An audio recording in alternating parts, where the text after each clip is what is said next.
মুখ্যমন্ত্ৰীয়ে এই কথাটো জানি ৰখা উচিত যে পৃথিবীৰ বুকুত ইসলাম ধৰ্মই একমাত্ৰ ধৰ্ম যি ধৰ্মত মানুহে পেশাব পায়খানাৰ পৰা আৰম্ভ কৰে ৰাষ্ট্ৰ পৰিচালনালৈকে থকা খোৱা উঠা বহা মানুহৰ লগত চাল চলন ব্যৱসায় বাণিজ্য চাকৰি তাৰপিছত বিভিন্ন ধৰণৰ মানুহৰ জীৱনৰ প্ৰত্যেকটো পদক্ষেপত কি কাম কেনেকৈ কৰিব লাগিব, কেনেকৈ উঠিব লাগিব, কেনেকৈ বহিব লাগে, কেনেকৈ কথা পাতিব লাগে, বিয়া বাৰু প্ৰত্যেকটো কথাত কুৰআন হাদিছৰ ধৰ্মীয় নিৰ্দেশনা আছে। মানুহৰ নিজৰ ইচ্ছামতে একো কৰিব নোৱাৰে। প্ৰত্যেকটো কথা ধৰ্মীয় বিধি নিষেধ তাত দিয়া আছে।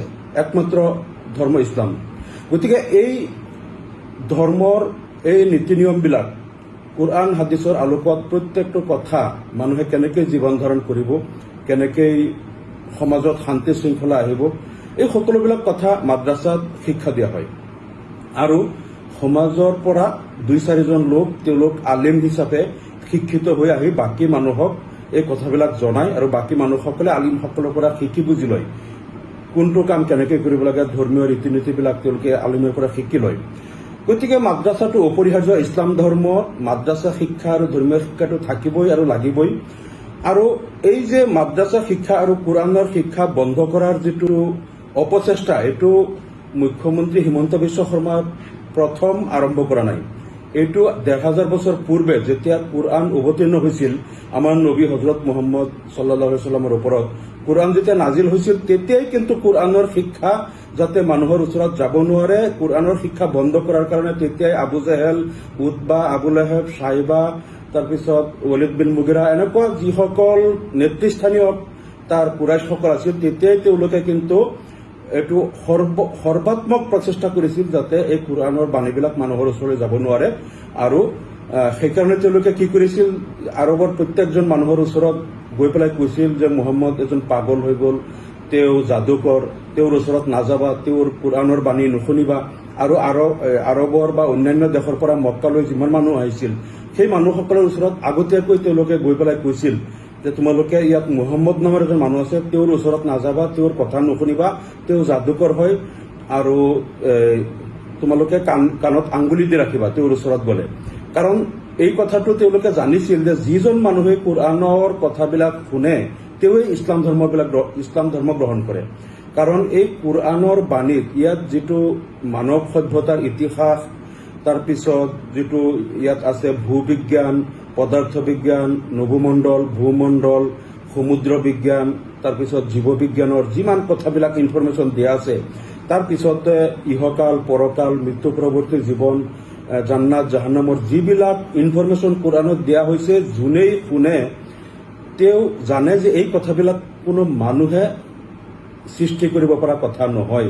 আৰু দ্বিতীয় কথাটো হ'ল যে কুৰআনৰ যিটো বাক্যশৈলী, বাক্যৰ গঠন প্ৰক্ৰিয়া আৰু যিটো ব্যাকৰণ শৈলী আৰু উচ্চ স্তৰৰ যিটো ভাষা ইয়াত ব্যৱহাৰ কৰা হৈছে, এই ভাষা আৰু এনেধৰণৰ বাক্যশৈলী, কথনশৈলী কোনো মানুহে সাহিত্যিক কবিসকলে সৃষ্টি কৰাটো সম্ভৱপৰ নহয়।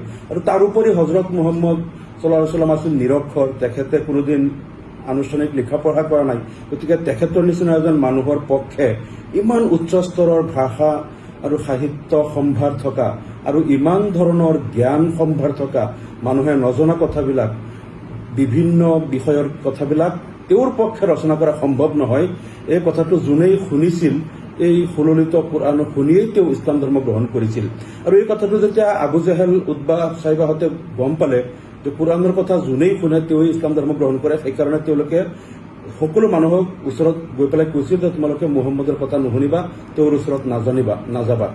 বাহিৰৰ মানুহবিলাকক যেতিয়া কৈছিল তোমালোকে এই মানুহজনৰ ওচৰত নাযাবা, কাণত আঙ্গুলি দি ৰাখিবা, এই মানুহজনৰ ওচৰত যাওঁচোন, গৈ পেলাই শুনো তেওঁ কি কয়। বাহিৰৰ মানুহ আহি পেলাই যেতিয়া তেওঁৰ কথা শুনিছিল, বহুতে কিন্তু তেতিয়া লগে লগে কলিমা পঢ়ি ইছলাম ধৰ্ম গ্ৰহণ কৰিছিল। ইমান চেষ্টা তেওঁলোকে কৰিছিল কুৰআনৰ বাণী যাতে মানুহৰ কাণলৈকে নাযায়। তাৰ পিছতো এইটো ক্ৰমান্বয়ে লাহে লাহে মানুহে গ্ৰহণ কৰিব ধৰিলে। বহুত মানুহক যিসকলে কুৰআনৰ বাণী বিশ্বাস কৰি মুছলমান হ'ল তেওঁলোকক আনি অকথ্য নিৰ্যাতন কৰা হ'ল, তেওঁলোকক মৰুভূমিৰ উত্তপ্ত বালিৰ ওপৰত শুৱাই বুকুত পাথৰ হেঁচা দি নিৰ্যাতন কৰা হ'ল, বহুতক হত্যা কৰা হ'ল। তাৰপিছতো তেওঁলোকে ধৰ্ম ত্যাগ নকৰে। শেষত তেওঁলোকক আৰবৰ মক্কাৰ পৰা খেদি দিয়া হ'ল, মদিনালৈ গুচি গ'ল সকলোৱে।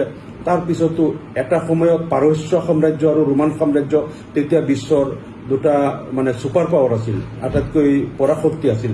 সেই দুটাও বহুত চেষ্টা কৰিলে, ইছলাম ধৰ্মৰ আগ্ৰাসন ৰোধ কৰিব নোৱাৰিলে।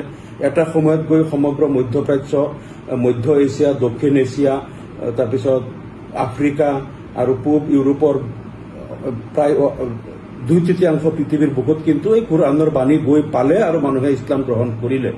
গতিকে এই অপচেষ্টাটো 1500 বছৰ ধৰিয়েই চলি আছে, যাতে কোৰআনৰ বাণী কেনেকৈ বন্ধ কৰিব পাৰি, মানুহৰ ওচৰত যাতে নাযায়। এইটো আমাৰ মুখ্যমন্ত্ৰী হিমন্ত বিশ্ব শৰ্মা ডাঙৰীয়াই এতিয়াহে তেওঁ আৰম্ভ কৰিছে, কিন্তু 1500 বছৰেই এনেকুৱা হাজাৰ হাজাৰ নেতাই, হাজাৰ হাজাৰ লোকে অপচেষ্টা কৰি আছিল যাতে কোৰআনৰ শিক্ষাটো কেনেকৈ বন্ধ কৰিব পৰা যায়, যাতে মানুহৰ ওচৰত যাব নোৱাৰে। কিন্তু এইটো কোনেও বন্ধ কৰিব পৰা নাই। এই শাশ্বত সত্য যিটো আল্লাহৰ যিটো বাণী নিৰ্দেশনা, সেইটো গৈ পেলাই মানুহৰ কৰ্ণকুহৰত গৈ পাইছেই। আৰু আজিৰ দিনলৈকে প্ৰায় 200 কোটি মানুহে এই কোৰআনৰ বাণী গ্ৰহণ কৰি তেওঁলোক ইছলাম ধৰ্ম তেওঁলোকে গ্ৰহণ কৰি আজি মুছলমান হিচাপে পৃথিৱীত তেওঁলোকে জীৱন ধাৰণ কৰি আছে। গতিকে আমি এই কথাটো তেখেতক কম যে এই অপচেষ্টা আপুনি নকৰিব, কাৰণ এইটো এই 1500 বছৰ আগৰ পৰাই বিশ্বৰ ছুপাৰ পাৱাৰ বিলাকে বহুত চেষ্টা কৰিছে, কিন্তু কোৰআনৰ শিক্ষাটো বন্ধ কৰিব পৰা নাই আৰু মানুহৰ ওচৰত এই বাণীটো গৈ পাইছেই। গতিকে এইবিলাক অপচেষ্টা কৰাৰ পৰিৱৰ্তে ইয়াত সকলো জাতি ধৰ্মৰ মানুহ কেনেকৈ সম্প্ৰীতিৰে বসবাস কৰিব, সকলোকে লৈ